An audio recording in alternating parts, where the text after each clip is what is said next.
Well, it's a beautiful fall morning. The air is still crisp. We're gonna have some light rain tonight, this afternoon maybe, according to the weather people. And I thought what we should do today is to take a look at the nursery. So this is Hiro's nursery tour in the fall. Well, this is the time of the year when I start working on my pine trees. Well, what I thought I'd do today is talk a little bit about priority of doing the pines. I mean, if I could get everything when I should, then I shouldn't have to worry about this priority thing. But you know, those of you that's been following me long enough, you know that I don't get to everything when I want, or I should. See, these with the longer candle should have priority, logically speaking. So this one here has the long candles up on top, right? And then this one over here has a little bit, but not as bad. And then when we come back to this one here, everything's still in pretty good shape. So in terms of priority, the one over to the farthest right first, and then the one next to it, and then this one. But that's under ideal conditions. So last year, with full intention of doing this whole collection of pines, but I get through more or less about halfway, then I run out of time. So this section, it needs to be pruned more than the section that we just saw, right? So I'm going to start from this end this year, and hopefully I'll get completely done. Well, this section, because it's been let go for a whole season, will be pruned a little bit heavier and probably slight different technique. But hopefully I'll have my camera out here again and then we could look at it. But I thought today I'm just gonna go through and take a tour of the nursery and see what's been transpiring throughout the year. So like I was saying, we're in the fall, middle of November now. It's okay. Now we're in the bonsai section, and some things turn nice, others not so much. So let's go take a look.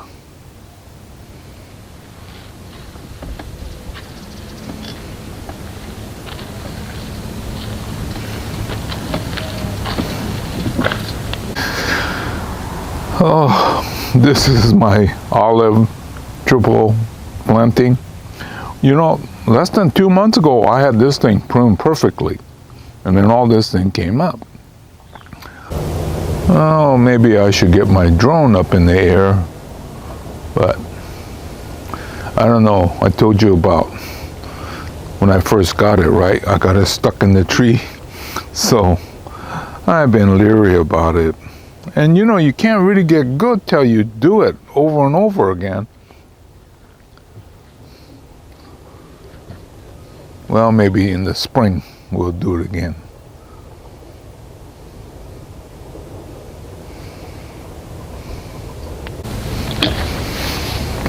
This section is what's left of more or less nice, somewhat affordable pines. Almost gone now, and there's no way for me to replace it in this lifetime because, well, most of these are like 20 some odd years old. Well, this juniper here, I attempted double air layering. It was not the technique, but it was up there, it moved around too much, and then the container collapsed. So anyway, that's the reason for that failure. And I'm gonna see if this one has made it. But either way, I'm now running out of patience, so I'm going to cut this off and then work on this bottom here. See this thing? It's a wisteria. Well, you could still see that I just took the reciprocating saw and cut the bottom, right? And then worked on the top. Well, I saved the bottom just as it is and just left it here. And this has been, I think this is the second or the third year. And now I have some wisteria to work with.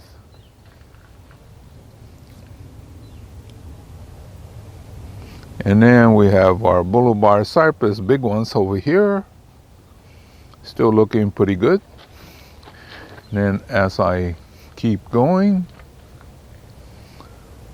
we have trident maples here. Because it's somewhat protected, it's not changing color. And as we keep going some more, this is a privet. It's really starting to look good now. Look at the size of that trunk and the taper and movement. Sure, it could use a lot of more definition, but it just keeps growing. So anyway, I'll get to that too. Well, remember our dozen air layering that we're taking off of the Japanese boxwood? That's the last one right there. So I should have gotten to it, but we'll get to it. So once that is complete, then we have taken 1 dozen off of one tree. And if I get ambitious, there's 1, 2, 3, 4 more like that. I could take probably at least a dozen, not counting this great. I have 2 great big ones. So I don't know. How many boxwood do I need anyway? So this one here is big, so I could probably take 20 off of this guy. Whew. Yeah, I'm doing a great job of reducing my inventory, trying to get out of the business. Well, this area is more or less the material for semi-serious students.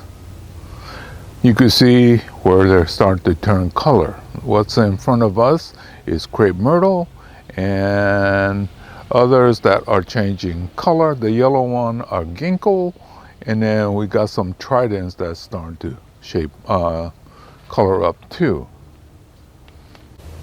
I'm really not sure what makes it color up great.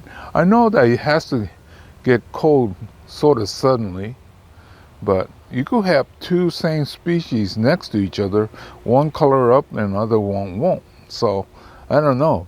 It's one of those mysteries. This is a Chinese pistache, not the pistachio, but pistache. It really colors up pretty nice too. The one next with all the weed is a chestnut.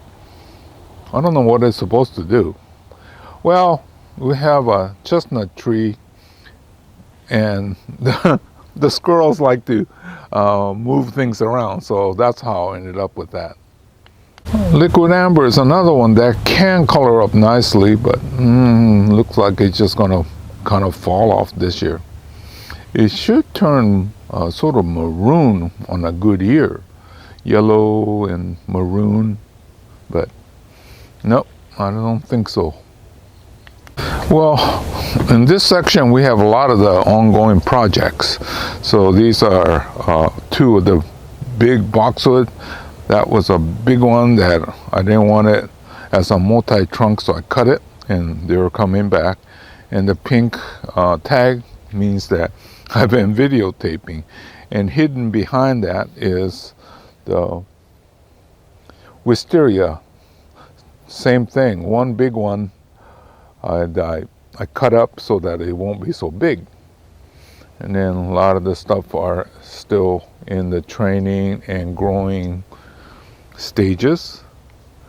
And let's see if we could see back there in the back. You see the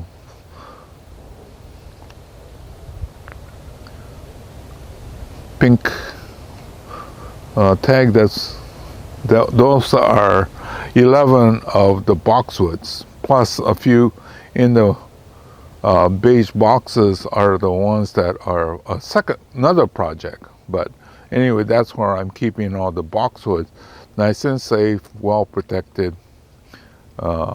This whole section is well protected. Not much wind, and I've got about a 50% shade on top, so it should be fine. And then a lot of this is just material that's just about ready to be sold now.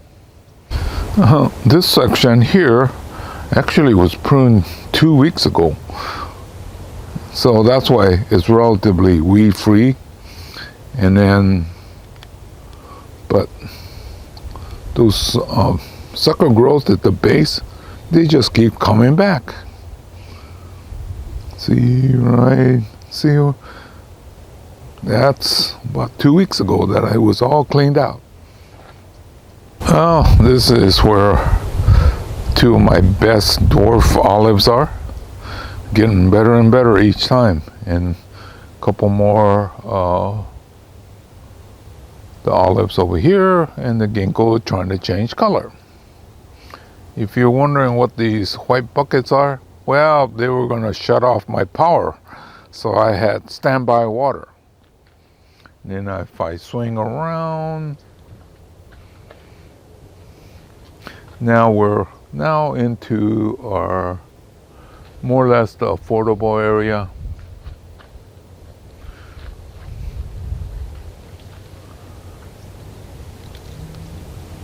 These are affordable, yet it has pretty good training. Now we're getting up to 3 and 4 years old, and each one has been ready to become a bonsai. So the root is ready, and then the basic line is being started. You can't get everything you need. You need to have another few years of growth on it and start to become a decent bonsai. And if you want great bonsai, you gotta wait another 20 years. It's getting a little tricky with the lights, but these are all bonsai ready to go to a new home. And then I'm trying to get some that are affordable so more people can get started without breaking the bank. But I have a lot of great stuff, and it gets a little expensive. Well, that's what happens when you have 30 and 40-year-old material.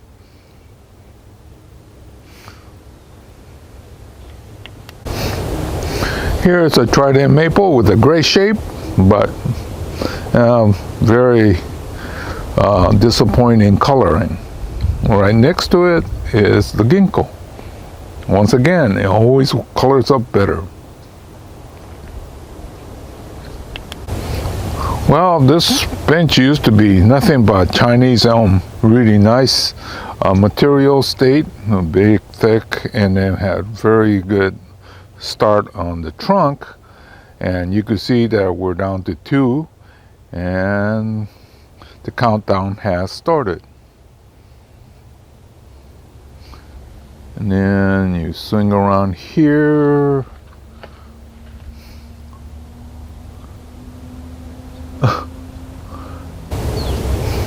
This year I sold quite a few boxwoods in a moderate range. I still got these big ones.